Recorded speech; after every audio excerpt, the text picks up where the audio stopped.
So, Jesus feeds 5,000 men. And before he does this, he tells the disciples to go ahead and feed them.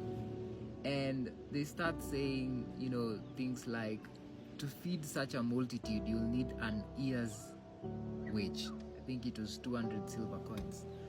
And Jesus asks them, what do you have? Then Andrew says, there's a boy here who has 2 fish and 5 loaves.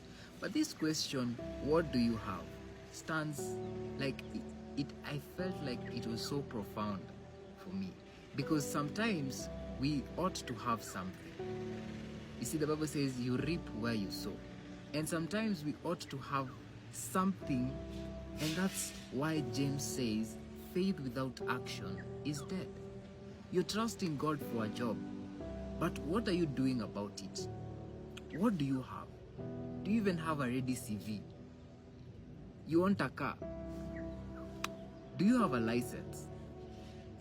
Some things you have to take a leap of faith. Some things you have to take a leap of faith and actualize that miracle. This is a wake-up call for you to write that CV. Research how questions are asked in interviews. That job will find you ready.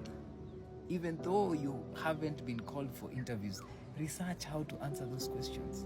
Know how car insurances operate. You want to expand your business? Research on the trends, the future trends. Research on the state of the economy. Ask God for wisdom and knowledge. What do you have? Let God multiply that is in your hands. Waswahili husema mkono mtupu haurambwi. Let God multiply that is in your hands. Remember, 0 times anything, it is 0. Let's not be lazy Christians. What do you have? What do you have? Enlarge your tent. That is Isaiah 54. It says, enlarge your tent. There's something that you ought to do. There is something that you ought to do. Present your case to God. Say, this is what I have worked for. Please multiply. This is what I have, Lord. Please multiply. This is my 2 fish and my 5 loaves. Please multiply.